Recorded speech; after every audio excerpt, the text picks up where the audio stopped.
ನಮಸ್ಕಾರ, ನಾನು ಪೃಥ್ವಿರಾಜ್ ಹಾರನಹಳ್ಳಿ. ಕಸದ ಸಮಸ್ಯೆಯನ್ನ ಬಗೆಹರಿಸಿ ಫುಟ್ಪಾತ್ ಒತ್ತುವರಿಯನ್ನ ತೆರವುಗೊಳಿಸಿ ಈ ರೀತಿಯಾಗಿ ಮನವಿ ಮಾಡಿಕೊಳ್ಳಲಾಗ್ತಾ ಇದೆ. ಅದು ಮನವಿ ಮಾಡಿಕೊಳ್ಳುವಂತ ಪರಿಸ್ಥಿತಿಗೆ ತಂದು ನಿಲ್ಲಿಸಿದೆ ಬಿಬಿಎಂಪಿ ಸರ್ಕಾರ ಜನಪ್ರತಿನಿಧಿಗಳಿಗೆ ನಟ ಅನಿರುದ್ಧ್ ಅವರು ಮನವಿಯನ್ನ ಮಾಡಿಕೊಂಡಿದ್ದಾರೆ. ವಿಡಿಯೋ ಮಾಡಿ ಮನವಿಯನ್ನ ಮಾಡಿದ್ದಾರೆ ನಟ ಅನಿರುದ್ಧ್. ಭಾರತೀಯ ಭೂವೈಜ್ಞಾನಿಕ ಸರ್ವೇಕ್ಷಣಾ ಸಂಸ್ಥೆ ಎದುರು ಕಸದ ರಾಶಿ ಬಿದ್ದಿದೆ. ದಯಾನಂದ ಸಾಗರ್ ಕಾಲೇಜು ರಸ್ತೆ ಎರಡೂ ಬದಿ ಫುಟ್ಪಾತ್ ಒತ್ತುವರಿಯಾಗಿದೆ.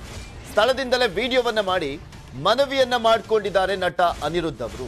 ಇದು ಯಾವಾಗಲೂ ಕೂಡ ಬಿಬಿಎಂಪಿ ತನ್ನ ಭ್ರಷ್ಟಾಚಾರ ಕುಂಭಕರ್ಣ ನಿದ್ದೆಯಲ್ಲೇ ಮುಳುಗೋಗಿರುತ್ತೆ. ಭ್ರಷ್ಟಾಚಾರ ಮಾಡುವಲ್ಲಿ ಎತ್ತಿದ ಕೈ, ಆದರೆ ಸಮಸ್ಯೆ ಬಗೆಹರಿಸ್ರಪ್ಪ ಅಂದ್ರೆ ಒಬ್ರು ಮುಂದಾಗೋದಿಲ್ಲ. ಈಗ ಸೆಲೆಬ್ರಿಟಿಗಳೇ ಕಣಕ್ಕಿಳಿದ್ಬಿಟ್ಟು ನೋಡಿ ಹಿಂಗಿದೆ ಪರಿಸ್ಥಿತಿ, ಸರಿ ಮಾಡ್ರಪ್ಪ ಅಂತ ಮನವಿ ಮಾಡಿಕೊಳ್ಳುವಂತ ಪರಿಸ್ಥಿತಿಗೆ ಹೋಗಿದೆ ಅಂದ್ರೆ ಬಿಬಿಎಂಪಿಗೆ ಏನ್ ಹೇಳ್ಬೇಕು? ಹೈಕೋರ್ಟ್ ಎಷ್ಟು ಬಾರಿ ಚೀಮಾರಿ ಹಾಕಿತ್ತು, ಚೀತು ಅಂತ ಉಗ್ದಿತ್ತು ಅಂತ ನಿಮಗೂ ಕೂಡ ಗೊತ್ತಿದೆ. ನಮಸ್ಕಾರ ಎಲ್ರಿಗೂ. ನಾನೀಗ ಭಾರತೀಯ ಭೂವೈಜ್ಞಾನಿಕ ಸರ್ವೇಕ್ಷಣಾ ಇದರ ಎದುರುಗಡೆ ನಿಂತ್ಕೊಂಡಿದ್ದೀನಿ. ಆ ಕಡೆ ಬಂದ್ಬಿಟ್ಟು ಕುಮಾರಸ್ವಾಮಿ ಲೇಔಟ್ ಬರುತ್ತೆ, ಈ ಕಡೆ ಬಂದ್ಬಿಟ್ಟು ಇಲಿಯಾಸ್ ನಗರ ಬರುತ್ತೆ. ಇದು ರಿಂಗ್ ರೋಡ್. ಇದು ಇಲ್ಲಿ ನೋಡಿ ಎಷ್ಟೊಂದು ಕಸ ಬಿದ್ದಿದೆ. ಅದರ ಜೊತೆಗೆ ಇಷ್ಟು ಮಾತಾಡೋಕ್ಕಾಗ್ತಿಲ್ಲ, ಅಷ್ಟು ಕೆಟ್ಟ ವಾಸನೆ ಇದೆ. ಇಲ್ಲಿ ಫುಟ್ಪಾತ್ಗಳ ಮೇಲೆ ಅತಿಕ್ರಮಣ ಆಗಿದೆ. ಎಲ್ಲರ ಕಣ್ಣಿಗೂ ಕಾಣಿಸುತ್ತೆ ಕಸ ಒತ್ತುವರಿ ಆದ್ರೂ ಕೂಡ ಇದನ್ನ ತೋರಿಸೋಕೆ ಅನಿರುದ್ಧ್ ಬರ್ಬೇಕಾಯ್ತಾ ಅನ್ನುವಂತ ಪ್ರಶ್ನೆ ಇದೆ. ಬಿಬಿಎಂಪಿ ಅಧಿಕಾರಿಗಳಿಗೆ ಜನಪ್ರತಿನಿಧಿಗಳಿಗೆ ಕಣ್ಣು ಕಾಣಲ್ವಾ? ಕಣ್ಣು ಕಾಣಿಸ್ತಾ ಇರುತ್ತೆ. ಅವ್ರ ಮನೆ ಮುಂದೆ ಮಾತ್ರ ನೀಟಾಗಿ ಮಾಡ್ಕೊಂಡಿರ್ತಾರೆ. ಇನ್ನು ಒತ್ತುವರಿ ಯಾರು ಮಾಡ್ಕೊಂಡಿರ್ತಾರೆ? ಇವ್ರಿಗೆ ಗೊತ್ತಿರುವಂಥವ್ರು, ರಾಜಕಾರಣಿಗಳು, ಪ್ರಭಾವಿಗಳೇ ಮಾಡ್ಕೊಂಡಿರ್ತಾರಲ್ಲ. ಸೊ ಅದಕ್ಕೆ ಟಚ್ ಮಾಡೋದಕ್ಕೆ ಹೋಗೋದಿಲ್ಲ. ಯಾರಾದ್ರೂ ಬಡವರಾಗ್ಬಿಟ್ಟಿದ್ರೆ ಇಷ್ಟೊತ್ತಿಗೆ ಅಲ್ಲಿ JCB ಬಂದು ಸದ್ದು ಮಾಡಿರೋದು. ದೊಡ್ಡವರೆಲ್ಲ ಒತ್ತುವರಿ ಮಾಡ್ಕೊಂಡಿರ್ತಾರಲ್ಲ, ಅದಕ್ಕೆ ಕಣ್ಣು ಮುಚ್ಕೊಂಡು ಕೂತಿರ್ತಾರೆ, ಕಾಣಿಸೇ ಇಲ್ಲ ಅನ್ನೋ ರೀತಿಯಲ್ಲಿ ಇರ್ತಾರೆ. ಕಣ್ಣಿದ್ದು ಕೋಡರಾಗಿದ್ದಾರೆ ಅಧಿಕಾರಿಗಳು ಮತ್ತೆ ಜನನಾಯಕರು. ಜನರ ಸಮಸ್ಯೆಗಳಿಗೆ ಪರಿಹಾರ ಹುಡುಕುವಂತ ಕನಿಷ್ಠ ಪ್ರಜ್ಞೆನೂ ಇಲ್ಲ, ಕನಿಷ್ಠ ಸೌಜನ್ಯನೂ ಕೂಡ ಇಲ್ಲ ಈ ಅಧಿಕಾರಿಗಳಿಗೆ, ಜನಪ್ರತಿನಿಧಿಗಳಿಗೆ. ಸುಮ್ಮನೆ ಬಡಾಯಿ ಕೊಚ್ಕೊಂಡು ಓಡಾಡ್ತಾ ಇರ್ತಾರೆ. ನಾವು ಹಂಗೆ ಇಂಪ್ರೂವ್ ಮಾಡಿಬಿಟ್ವಿ, ಬೆಂಗಳೂರನ್ನ ಸ್ವರ್ಗನೇ ದರಗಿಳಿಸ್ಬಿಟ್ಟಿದೀವಿ ನಾವು ಅನ್ನುವ ರೀತಿಯಲ್ಲಿ ಬಿಲ್ಡಪ್ ಕೊಡ್ಕೊಂಡು ಓಡಾಡ್ತಾ ಇರ್ತಾರೆ ಅಧಿಕಾರಿಗಳು, ಜನಪ್ರತಿನಿಧಿಗಳು. ಅಧಿಕಾರಿಗಳಿಗೆ ಕಮಿಷನ್ದೇ ಚಿಂತೆ, ಪ್ರತಿಯೊಂದರಲ್ಲೂ ಕೂಡ ಕಮಿಷನ್ ಬಂದ್ಬಿಡ್ಬೇಕು. ಅವ್ರಿಗೆ ದುಡ್ಡು ಎಷ್ಟು ಕೊಡ್ಬೇಕು ಅಷ್ಟು ಕೊಟ್ಬಿಟ್ರೆ ಕೆಲಸಗಳನ್ನು ಮಾಡ್ತಿರ್ತಾರೆ. ಜನಪ್ರತಿನಿಧಿಗಳಿಗೆ ಇನ್ನೇನು ಬೇಕಲ್ಲ, ವೋಟ್ ಸಾಕಷ್ಟೇ ಅವರಿಗೆ, ಇನ್ಯಾವುದಕ್ಕೂ ಕೂಡ ತಲೆ ಕೆಡ್ಸ್ಕೊಳ್ಳೋದಿಲ್ಲ.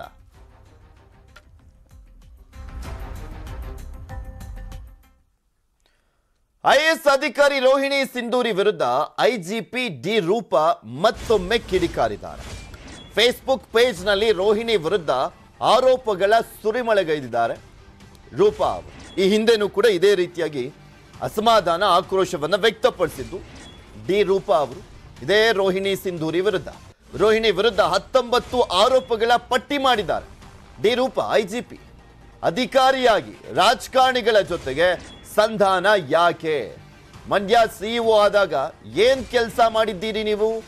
ಫಿಗರ್ ಫ್ಲಡ್ಸ್ ಮಾಡಿ ಕೇಂದ್ರದಿಂದ ಪ್ರಶಸ್ತಿಯನ್ನ ಪಡ್ಕೊಂಡ್ಬಿಟ್ರಿ ನೀವು. ಚಾಮರಾಜನಗರ ಆಕ್ಸಿಜನ್ ದುರಂತದ ಬಗ್ಗೆನೂ ಕೂಡ ಪ್ರಸ್ತಾಪವನ್ನ ಮಾಡಲಾಗಿದೆ. ಸಿಂಧೂರಿ ವಿರುದ್ಧ ಯಾಕೆ ತನಿಖೆ ನಡೆಸಲಿಲ್ಲ ಅಂತ ಪ್ರಶ್ನೆಯನ್ನ ಮಾಡಿದ್ದಾರೆ. IAS ಅಧಿಕಾರಿ ಶಿಲ್ಪಾ ನಾಗ್ ಜೊತೆ ಜಗಳ ಮಾಡಿದ್ದಕ್ಕೂ ಕೂಡ ಅಸಮಾಧಾನವನ್ನ ವ್ಯಕ್ತಪಡಿಸಿದ್ದಾರೆ ಡಿ ರೂಪ ಅವರು.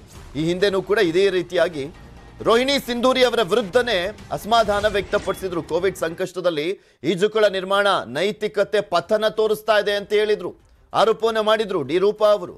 ಸಾರಾ ಮಹೇಶ್ ಮೇಲೆ ಅನೇಕ ಆರೋಪ ಮಾಡಿದ್ರು, ಈಕೆ ಒಂದನ್ನು ಪ್ರೂವ್ ಮಾಡಲಿಲ್ಲ, ಅದಕ್ಕೆ ಸಂಧಾನಕ್ಕೆ ಹೋದ್ರ ಅಂತ ಪ್ರಶ್ನೆ ಮಾಡಿದ್ದಾರೆ. ಹಾಸನ DC ಆಗಿ ಪೋಸ್ಟ್ ನಿಂದ ಎತ್ತಂಗಡಿ ಮಾಡಿದಾಗ ಸರ್ಕಾರದ ವಿರುದ್ಧ CITಗೆ ಅರ್ಜಿಯನ್ನ ಹಾಕಿದ್ರು.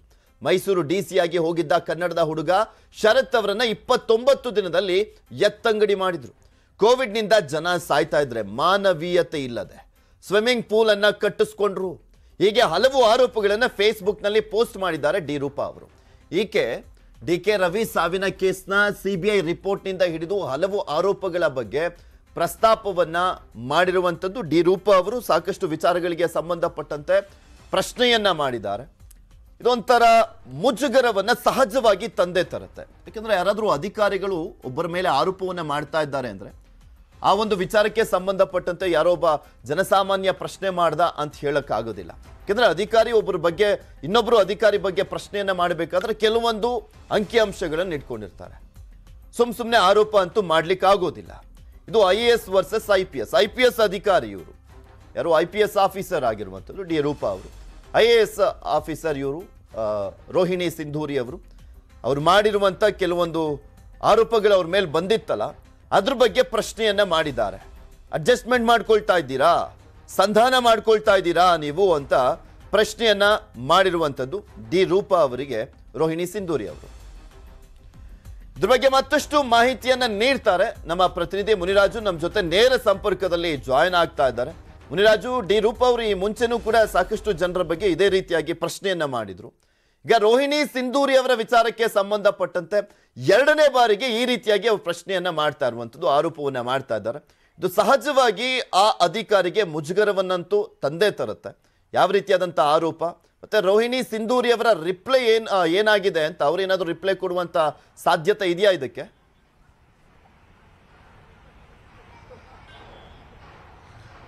ಪೃಥ್ವಿ, ಏನು IAS ಅಧಿಕಾರಿ ರೋಹಿಣಿ ಸಿಂಧೂರಿ ವಿರುದ್ಧ ಏನು IGP ಡಿ ರೂಪಾ ಕೆಲವು ಆರೋಪಗಳನ್ನ ಮಾಡಿರುವಂತದ್ದು, ಸುಮಾರು 19 ಆರೋಪಗಳನ್ನ ಮಾಡಿ ತಮ್ಮ ಫೇಸ್ಬುಕ್ ಪೇಜ್ ನಲ್ಲಿ ಒಂದು ಟ್ಯಾಗ್ ಅನ್ನ ಮಾಡಿದ್ರೆ ಅದರಲ್ಲಿ ಕೆಲವು ಗಂಭೀರ ಆರೋಪಗಳು ಸಹ ಇರುವಂತದ್ದು. ಏನು ರೋಹಿಣಿ ಸಿಂಧೂರಿ ಅವರು ಏನು ಶಾಸಕ ಸಾರಾ ಮಹೇಶ್ ಮೇಲೆ ಒಂದು ಕೆಲವು ಆರೋಪಗಳನ್ನು ಮಾಡಿದ್ರು, ಆದ್ರೆ ಅದು ಯಾವುದನ್ನು ಸಹ ಅವರು ಪ್ರೂವ್ ಮಾಡೋಕ್ಕಾಗದೆ ಈಗ ಸಂಧಾನಕ್ಕೆ ಹೋಗಿದ್ರ ಅಂತೇಳಿ ಒಂದು ಪ್ರಶ್ನೆಯನ್ನ ಈ ಒಂದು ಆರೋಪದಲ್ಲಿ ಪ್ರಮುಖವಾಗಿ ಅವರು ಎತ್ತಿರುವಂತದ್ದು.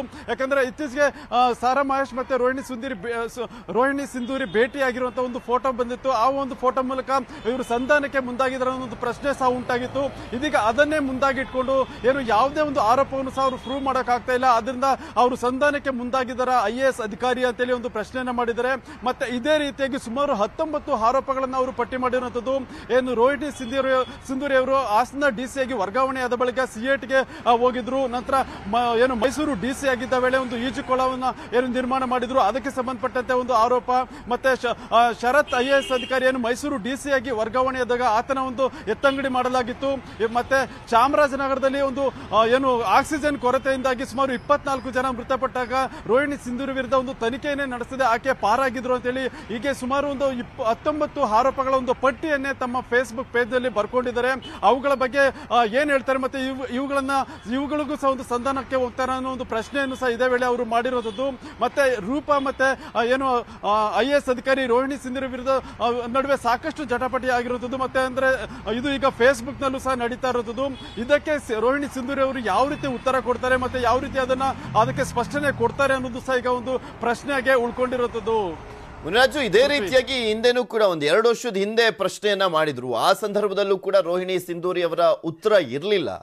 ಈಗ ಮತ್ತೊಮ್ಮೆ ಮುಜುಗರ ತರ್ತಾ ಇದೆ ಈ ರೀತಿಯಾದಂತ ಆರೋಪಗಳು.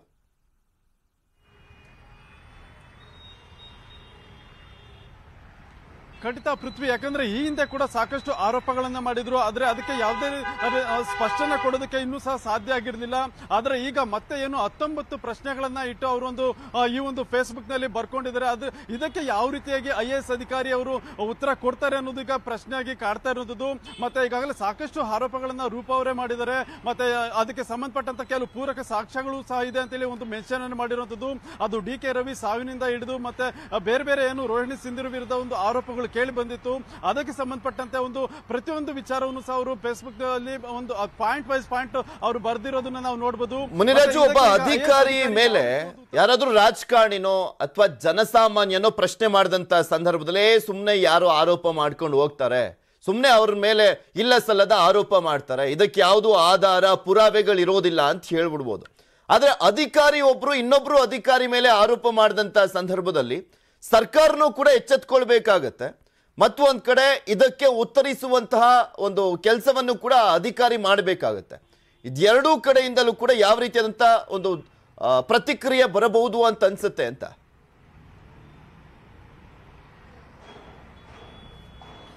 ಖಂಡಿತ ಪೃಥ್ವಿ, ಯಾಕಂದ್ರೆ ಇಬ್ರು ಸಹ ಸರ್ಕಾರದ ಉನ್ನತ ಮಟ್ಟದಲ್ಲಿರುವಂತಹ ಹಿರಿಯ ಅಧಿಕಾರಿಗಳು. ಒಬ್ರು IAS ಅಧಿಕಾರಿ ಆದ್ರೆ ಮತ್ತೊಬ್ರು IPS ಅಧಿಕಾರಿ. ಅದು IGP ಆಗಿರುವಂತಹ ರೂಪ ಅವರು ಮಾಡಿರುವಂತಹ ಇದು ಆರೋಪ. ಇದು ಅದಕ್ಕೆ ಈಗ ಏನು ರೋಹಿಣಿ ಸಿಂಧೂರಿ ಅವರು ಇದನ್ನು ಯಾವ ರೀತಿ ಫೇಸ್ ಮಾಡ್ತಾರೆ, ಮತ್ತೆ ಈಗ 19 ಪ್ರಶ್ನೆಗಳಿಗೆ ಯಾವ ರೀತಿ ಉತ್ತರ ಕೊಡ್ತಾರೆ, ಮತ್ತೆ ಇದನ್ನ ಸರ್ಕಾರ ಯಾವ ರೀತಿ ತೆಗೆದುಕೊಳ್ಳುತ್ತೆ ಅನ್ನೋದು ಸಹ ಈಗ ಒಂದು ಪ್ರಶ್ನೆ ಆಗಿದೆ. ಮತ್ತೆ ಯಾಕಂದ್ರೆ ಏನು ರೋಹಿಣಿ ಸಿಂಧೂರಿ ಅವರು ಒಂದು ಸಂಧಾನಕ್ಕೆ ಹೋಗ್ತಾ ಇದ್ದಾರೆ ಅಂತೇಳಿ ಒಂದು ಆರೋಪವನ್ನು ಮಾಡಿ ಈ ರೀತಿಯಾಗಿ ಒಂದು ಟ್ಯಾಗ್ ಮಾಡಿರೋದ್ರಿಂದ ಅವರು ಇದನ್ನ ಯಾವ ರೀತಿ ಫೇಸ್ ಮಾಡ್ತಾರೆ, ಮತ್ತೆ ಅದಕ್ಕೆ ರೂಪ ಅವರು ಮಾಡಿರುವಂತಹ ಪ್ರಶ್ನೆಗಳಿಗೆ ಹೇಗೆ ಉತ್ತರ ಕೊಡ್ತಾರೆ ಅನ್ನೋದು ಒಂದು ಕುತೂಹಲವನ್ನು ಉಂಟು ಮಾಡಿರೋದು. ಮತ್ತೆ ಇದರ ಮೇಲೆ ಸರ್ಕಾರ ಏನೆಲ್ಲ ಒಂದು ಕ್ರಮಗಳನ್ನ ಕೈಗೊಳ್ಳಬಹುದಾ ಅಥವಾ ಇದನ್ನು ಯಾವ ರೀತಿ ಸರ್ಕಾರ ನಿಭಾಯಿಸುತ್ತೆ ಅನ್ನೋದು ಸಹ ಈಗ ಕೆಲವು ಅನುಮಾನ ಉಂಟು ಮಾಡ್ತಿರೋದು. ಯಾಕಂದ್ರೆ ಸುಮಾರು ಆರೋಪಗಳು ರೋಹಿಣಿ ಸಿಂಧೂರಿ ವಿರುದ್ಧ ಕೇಳಿ ಬಂದಿರೋದು. ಅದರಲ್ಲಿ ಇವರು ರೂಪ ಅವರು ಸಹ ಒಂದೊಂದಾಗಿ ಎಳೆಯಾಗಿ ಅದನ್ನ ಫೇಸ್ಬುಕ್ ಪೇಜ್ ನಲ್ಲಿ ಬರೆದಿದ್ದಾರೆ. ಅವುಗಳನ್ನ ಸರ್ಕಾರವು ಸಹ ಒಂದು ಸರ್ಕಾರದ ಗಮನಕ್ಕೂ ಸಹ ಈ ಒಂದು ಆರೋಪಗಳು ಸಹ ಇದ್ರೂ ಸಹ ಈಗ ಈ ಒಂದು ಆರೋಪಗಳು ಮತ್ತೆ ಮುನ್ನೆಲೆಗೆ ಬಂದಿರೋದ್ರಿಂದ ಅದನ್ನ ಯಾವ ರೀತಿ ಸರ್ಕಾರ ನಿಭಾಯಿಸುತ್ತೆ, ಮತ್ತೆ ರೋಹಿಣಿ ಸಿಂಧೂರಿ ಅವರು ಏನು ಉತ್ತರ ಕೊಡ್ತಾರೆ ಅನ್ನೋದೀಗ ಕಾದ್ ನೋಡ್ಬೇಕಾಗಿದೆ. ಪೃಥ್ವಿ, ಒಂದ್ ಕಡೆ ಮುನಿರಾಜು ನಿಮ್ ಗಮನಕ್ಕೆ ಬಂದಿತ್ತೋ ಏನೋ ಗೊತ್ತಿಲ್ಲ, ಸಾರಾ ಮಹೇಶ್ ಅವರು ಕೂಡ ಮೊನ್ನೆ ಮಾತನಾಡುವಂತ ಸಂದರ್ಭದಲ್ಲಿ ಎಲ್ಲೋ ಒಂದ್ ರೀತಿಯಾಗಿ ಸಂಧಾನಕ್ಕೆ ಮುಂದಾಗ್ತಾ ಇದ್ದಾರೆ ಅನ್ನುವ ರೀತಿಯಲ್ಲೇ ಮಾತನಾಡಿದ್ರು. ನಾನು ಬಿಟ್ಬಿಟ್ಟಿದ್ದೀನಿ, ಸರ್ಕಾರಕ್ಕೇನೆ ಕೊಟ್ಬಿಟ್ಟಿದ್ದೀನಿ, 1800 ಪುಟಗಳ ಒಂದು ದೂರನ್ನ ಕೊಟ್ಟಿದ್ದೆ, ಸರ್ಕಾರ ಯಾಕೋ ಒಂದು ರೀತಿಯಾಗಿ ಸೈಲೆಂಟ್ ಆದಂತೆ ಕಾಣಿಸ್ತಾ ಇದೆ ಅನ್ನುವ ರೀತಿಯಲ್ಲಿ ಮಾತನಾಡಿದ್ರು. ಎಲ್ಲೊಂದ್ ಕಡೆ ಈಗ ಡಿ ರೂಪ ಅವರು ಕೂಡ ಈ ರೀತಿಯಾಗಿ ಪ್ರಶ್ನೆಗಳನ್ನ ಮಾಡಿರುವಂತದ್ದನ್ನ ನೋಡ್ತಾ ಇದ್ರೆ ಇದು ಡಿ ರೂಪ ಅವರು ಮಾಡಿರುವ ಆರೋಪದ ರೀತಿಯಲ್ಲಿ ಸಂಧಾನದ ಪ್ರಯತ್ನ ಮುಂದುವರೆದಿದೆಯಾ ಅನ್ನುವ ರೀತಿಯಲ್ಲಿ ಕಾಣಿಸ್ತಾ ಇದೆ.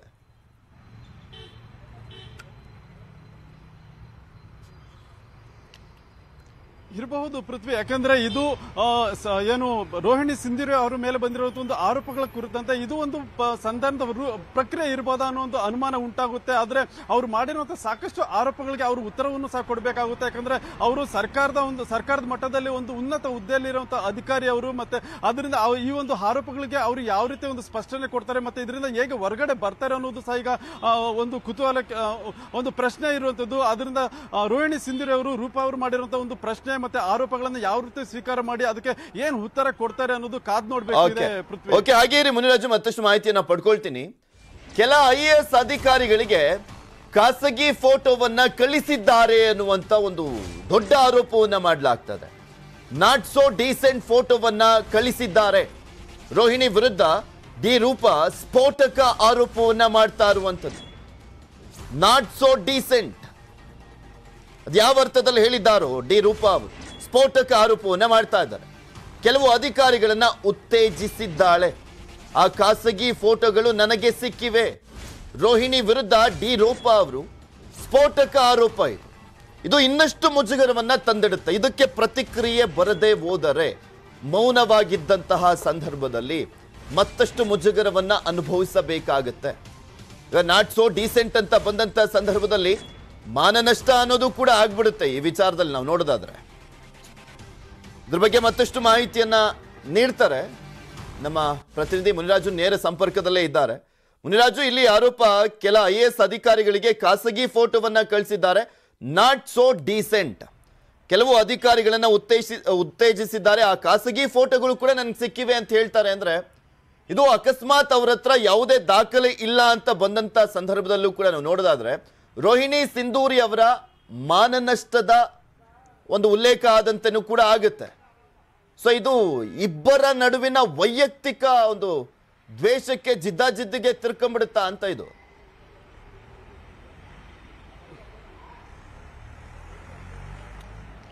ಪೃಥ್ವಿ, ಏನು ಅವ್ರು ಮಾಡಿರುವಂತ ಒಂದು ರೂಪ ಅವರು ಮಾಡಿರುವಂತ ಒಂದು ಆರೋಪಗಳ ಒಂದು ಪಟ್ಟಿಯಲ್ಲಿ ಇದು ಸಹ ಇರುವಂತದ್ದು. ಏನು ಕೆಲವು IAS ಅಧಿಕಾರಿಗಳಿಗೆ ಒಂದು ಫೋಟೋವನ್ನ ಕಳಿಸಿದ್ರೆ ಅದಕ್ಕೆ ಸಂಬಂಧಪಟ್ಟಂತ ಒಂದು ಕೆಲವು ಕಾಪಿ ನನ್ನ ಹತ್ರ ಇದೆ ಅಂತೇಳಿ ಅವರ ಒಂದು ದೂರದ ಏನು ಅವರು ಫೇಸ್ಬುಕ್ ಪೇಜ್ ನಲ್ಲಿ ಬರ್ಕೊಂಡಿರೋದ್ರಲ್ಲಿ ನಾವು ಕಾಣಬಹುದು. ಮತ್ತೆ ಅದು ಎಲ್ಲೋ ಒಂದ್ ಕಡೆ ವೈಯಕ್ತಿಕ ವಿಚಾರಗಳ ಒಂದು ಪ್ರಸ್ತಾಪವೂ ಸಹ ಆಗಬಹುದು. ಅದರಿಂದ ಇದ್ರ ಬಗ್ಗೆಯೂ ಸಹ ಒಂದು ರೋಹಿಣಿ ಸಿಂಧೂರಿ ಅವರೊಂದು ಯಾವ ರೀತಿ ಅದನ್ನ ಉತ್ತರ ಕೊಡ್ತಾರೆ, ಮತ್ತೆ ಯಾವ ರೀತಿ ಅದನ್ನ ಫೇಸ್ ಮಾಡ್ತಾರೆ ಅನ್ನೋದು ಒಂದು ಫೇಸ್ ಮಾಡ್ತಾರೆ ಅನ್ನೋದು ಪ್ರಶ್ನೆ ಪ್ರಶ್ನೆ ಎದುರಾಗುತ್ತೆ. ಯಾಕಂದ್ರೆ ತೀರಾ ವೈಯಕ್ತಿಕ ವಿಚಾರಗಳು ಸಹ ಇಲ್ಲಿ ಪ್ರಸ್ತಾಪ ಆಗಿರೋದ್ರಿಂದ ಅದು ಏನು ಸಾಕಷ್ಟು ಒಂದು ಚರ್ಚೆ ಆಗುತ್ತೆ. ಮತ್ತೆ ಅವ್ರ ಮೇಲೆ ಒಂದು ಗಂಭೀರ ಒಂದು ಆರೋಪವನ್ನು ಸಹ ಮಾಡಿದಂತಾಗುತ್ತೆ. ಅದರಿಂದ ಇದಕ್ಕೆ ಯಾವ ರೀತಿ ಒಂದು ಸ್ಪಷ್ಟನೆ ಕೊಡ್ತಾರೆ, ಮತ್ತೆ ಅವರು ಈ ಒಂದು ಆರೋಪಗಳ ಬಗ್ಗೆ ನಿರಾಕರಿಸ್ತಾರ ಅಥವಾ ಉತ್ತರವನ್ನು ಕೊಡ್ತಾರ ಅನ್ನೋದು ಸಹ ಈಗ ಪ್ರಶ್ನೆ ಆಗಿರೋದು.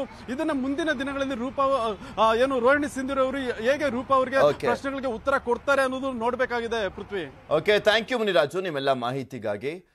ನೋಡ, ಇಷ್ಟೆಲ್ಲ ಆರೋಪವನ್ನ ಮಾಡಿದ್ದಾರೆ ಡಿ ರೂಪಾ ಅವರು. ನಾಟ್ ಸೋ ಡೀಸೆಂಟ್ ಫೋಟೋಗಳನ್ನ ಕಳಿಸಿದ್ದಾರೆ ಅನ್ನುವಂಥದ್ದು ಕೂಡ ತುಂಬಾ ಮಹತ್ವದ್ದಾಗುತ್ತೆ. ಇದು ಮುಜುಗರವನ್ನ ತಂದಿಡುತ್ತೆ, ಮಾನಷ್ಟ ಕೂಡ ಆಗುವಂಥದ್ದು. ಸೊ ಹೀಗಾಗಿ ಏನ್ ಮಾಡ್ತಾರೆ ರೋಹಿಣಿ ಸಿಂಧೂರಿ ಅನ್ನುವಂಥದ್ದು ಕೂಡ ಸಾಕಷ್ಟು ಕುತೂಹಲಕ್ಕೆ ಮಾಡಿಕೊಟ್ಟಿರುವಂಥದ್ದು. ಅವ್ರ ರಿಪ್ಲೈ ಏನಾಗಿರುತ್ತೆ ನೋಡೋಣ. ಮತ್ತಷ್ಟು ಸುದ್ದಿಯನ್ನು ನಿಮ್ಮ ಮುಂದೆ ಇಡ್ತಾ ಹೋಗ್ತೀನಿ. ಆದ್ರೆ ಅದಕ್ಕೆ ಮುಂಚೆ ಒಂದು ಸ್ಮಾಲ್ ಬ್ರೇಕ್. ಕುಂಭಕರ್ಣ ನಿಧಿಯಲ್ಲಿರುವಂತ ಬಿಬಿಎಂಪಿಯನ್ನ ಕಸದ ಸಮಸ್ಯೆಯನ್ನ ಬಗೆಹರಿಸಿ ಸ್ವಾಮಿ. ಫುಟ್ಪಾತ್ ಒತ್ತುವರಿಯಾಗಿದೆ, ತೆರವುಗೊಳಿಸಿ. ಬಿಬಿಎಂಪಿ ಸರ್ಕಾರ ಜನಪ್ರತಿನಿಧಿಗಳಿಗೆ ನಟ ಅನಿರುದ್ಧ್ ಅವರು ಮನವಿಯನ್ನ ಮಾಡಿಕೊಂಡಿದ್ರು. ಸ್ವತಃ ಅವರೇ ನಮ್ಮ ಜೊತೆ ನೇರ ಸಂಪರ್ಕದಲ್ಲಿ ಜಾಯಿನ್ ಆಗ್ತಾ ಇದ್ದಾರೆ. ನಮ್ಮ ಪ್ರತಿನಿಧಿ ಶಿವಪ್ರಸಾದ್ ಅವರನ್ನ ಮಾತನಾಡಿಸ್ತಾರೆ. Over to you Shivaprasad.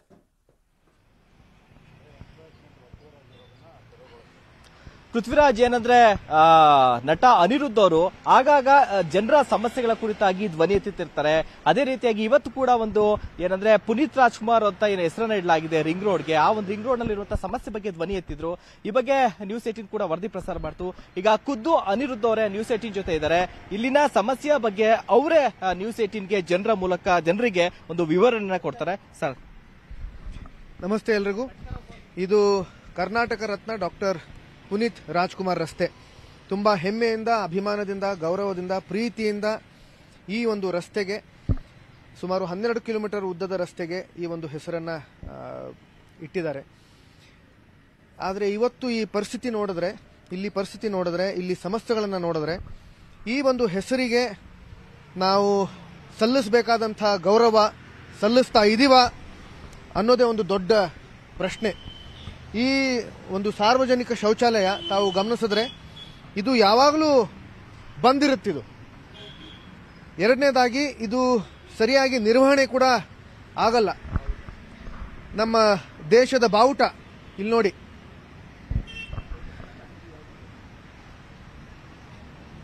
ಜೊತೆಗೆ ಒತ್ತುವರಿ, ಇದು ಸಾರ್ವಜನಿಕ ಫುಟ್ಪಾತ್ ಒತ್ತುವರಿ ಆಗಿದೆ.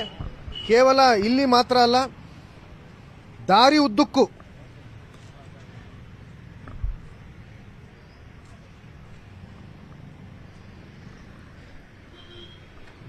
ಉದ್ದಕ್ಕೂ ಒತ್ತುವರಿಯಾಗಿದೆ, ಅಸ್ವಚ್ಛತೆ ಇದೆ.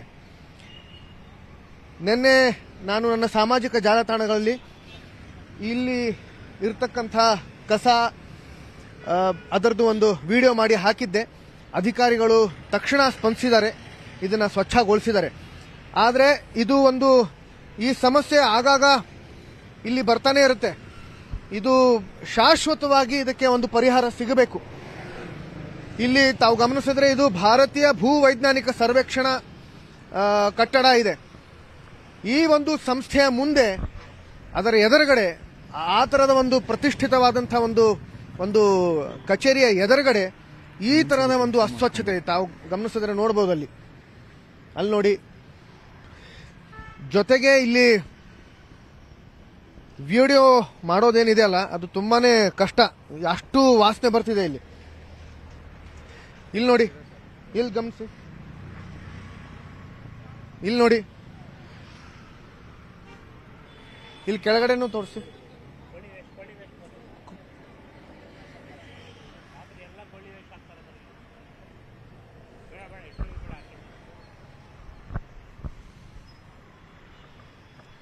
ರಾತ್ರಿ ಎಲ್ಲ ಕೋಳಿ ಅಂಗಡಿಯಿಂದ, ಮಾಂಸದ ಅಂಗಡಿಯಿಂದ ಬಂದು ಇಲ್ಲೆಲ್ಲ ಹಾಕ್ತಾರೆ, ಮಾಂಸ ಹಾಕ್ತಾರೆ, ಮೂಳೆಗಳನ್ನು ಹಾಕ್ತಾರೆ.